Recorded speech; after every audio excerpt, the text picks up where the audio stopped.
লালমনিরহাটের পাটগ্রাম দহগ্রাম সীমান্তে আন্তর্জাতিক আইন ভঙ্গ করে কাঁটাতার নির্মাণের অভিযোগ উঠেছে ভারতীয় বিএসএফ-এর বিরুদ্ধে। শুক্রবার উপজেলার দহগ্রাম ক্লাবপাড়া এলাকায় ৮/৪১ নং পিলারের অভ্যন্তরে সকাল ১০টা থেকে বিজিবির সঙ্গে কোনো সমঝোতা ছাড়াই সীমান্তে শূন্যরেখা থেকে ভারতীয় সীমান্তে বিএসএফ-এর সদস্যরা ও কিছু নির্মাণ শ্রমিকের বেড়াকাটা দেওয়া কার্যক্রম চোখে পড়ে। আইন অনুযায়ী সীমান্তে শূন্যরেখা থেকে ১৫০ গজের মধ্যে ফসল চাষ ব্যতীত সীমান্ত রেখা কোনো দেশ তাদের সীমানায় বেড়া কিংবা কোনো স্থাপনা নির্মাণ করতে পারবে না। কিন্তু বিএসএফ-এর সদস্যরা আন্তর্জাতিক আইন ভঙ্গ করে সীমান্তে স্থাপনা নির্মাণের চেষ্টা করেন। ঘটনা জানতে পেরে বিজিবির সদস্যরা তাদের বাধা দেন। বিজিবির বাধার মুখে পড়ে বিএসএফ-এরা কাজ না করে ফিরে যান। কিন্তু কিছুক্ষণ পরে বিএসএফ-এর অধিক পরিমাণ সদস্যকে নিয়ে এসে এক পর্যায়ে ক্ষমতা খাটিয়ে বেড়াকাটা নির্মাণ শুরু করেন। এ বিষয়ে এলাকাবাসীরা জানান, বিজিবিরা প্রথমে বাধা দেওয়ার চেষ্টা করলে পরে তারা কোনো বাধা দেয়নি। এ বিষয়ে রংপুর ৫১ বিজিবি এটি আমির খসরু বলেন, আমরা খবর পেলে তাৎক্ষণিক শতাধিক বিজিবি গিয়ে তাদের বাধা প্রদান করেন এবং অবস্থান নেন। Border guard Bangladesh BGB Rangpur ৫১ battalion Panbari ক্যাম্পের কোম্পানি কমান্ডার সুবেদার আমানুজ্জামান আমান কথা বলতে রাজি হননি, শুধু জানান ঊর্ধ্বতন কর্মকর্তারা আসছে, আপনারা তাদের সাথে কথা বলেন।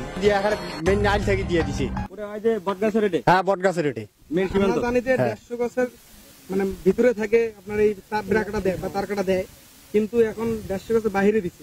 ১৫০ গজ তো দূরের কথা, ওটা বাংলাদেশের এখানে মেইন আইল থেকে দিয়ে দিছে। ওই যে বর্ডার কাছে ওইখানে দেখেন, বাংলাদেশের মানে মেইন বর্ডার থেকে, মেইন বর্ডার না, বাংলাদেশের এখানে আইল থেকে দিয়ে দিছে, জিরো লাইনে। এই বিষয়ে বিজিবিরা কি করছেন? বিজিবি কি করবে? বিজিবি তো কোনো উপর থেকে নির্দেশ নেই, আমরা কোনো করি না পাই, তোমার তো কোনো নির্দেশ নেই। যে ১৫০ গজ ভিতরে দেন, ওরা মানতেছে না, ওরা পিলের কাছেই দেছে। হ্যাঁ, এই বিষয়ে বিজিবি মানা করতেছে, কিন্তু মারা ওরা মারতেছে। বিজিবি এখন স্থগিত আছে। আমাদের দহগ্রাম ৩ বিঘা করিডোর, এখানে এই গ্রামের নামটা কি আমার? এটা হচ্ছে মুন্সিপাড়া এলাকায় একেবারে সীমানা, আপনার মনে করেন যে এক হাতও না, সীমানা দিয়ে ৩ ফিট হবে, সীমানা দিয়ে মনে করেন যে পিলিয়ার টু পিলিয়ার বেড়া দিচ্ছে। এখানে আমাদের বিজিবি আছে, ঊর্ধ্বতন কর্মকর্তা আছে, তাদের নাকি আদেশ নাই বেড়া বন্ধ করানোর জন্য। তাদের কাছে যদি আদেশ থাকতো তাহলে বেড়া বন্ধ করতো। এবং আমাদের বিজিবি হলো আদেশের অপেক্ষায় আছে।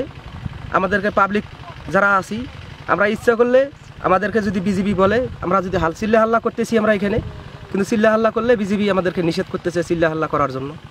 চিল্লা হাল্লা করলেও তো আমরা ইন্ডিয়ান যে মনে করেন যে পাবলিক আছে, তারাও বলতেছে, যারা কাজ করতেছে তারাও বলতেছে যে আমাদেরকে নিষেধ করলেও না, আমরা কাজ করি বন্ধ করে দেবো, কাজ আমরা করবো না। এখন নিষেধ যদি আমাদেরকে কেউ না করে, আমরা কাজ করা কীভাবে আমরা বন্ধ করবো? আমাদের কাজ আমাদের তো করতেই হবে, এইভাবে কাজ চালাইছে। আপনার অভিযোগ যে বিজিবি কোনো পদক্ষেপ নিচ্ছে না? বিজিবি পদক্ষেপ নিচ্ছে না, ঊর্ধ্বতন কর্মকর্তার নির্দেশে ওরা আছে, ঊর্ধ্বতন কর্মকর্তার নির্দেশে তারা অপেক্ষায় আছেন। আমাদের এলাকার যারা বিজিবি আছে তারা স্ট্রং আছে, তারা ঠিক আছে। আমাদের ক্যাম্প কমান্ডার বলতেছে যে আমার আদেশ নাই, আদেশ না থাকলে আমি কি করব? আমি তো স্ট্রং আছি। কিন্তু কাজ তো প্রায় শেষের দিকেই। কাজ শেষের দিকে না, কাজ চলছে। কাজ তো শেষের দিকে না, কাজ শুরু করছে, কাজ চলতেছে। এই বর্ডারে সীমানা যাতে কাজ চলছে। আমাদের ক্যাম্প কমান্ডার আছে যিনি, উনি বলতেছে যে আমাদের অর্ডার না থাকলে আমরা কি করব? আমাদের ঊর্ধ্বতন কর্মকর্তা এখানে আমাদের নিষেধ দিচ্ছে। ঊর্ধ্বতন কর্মকর্তা যদি আমাদেরকে না বলে, যদি, তাহলে আমরা কিভাবে ধরি?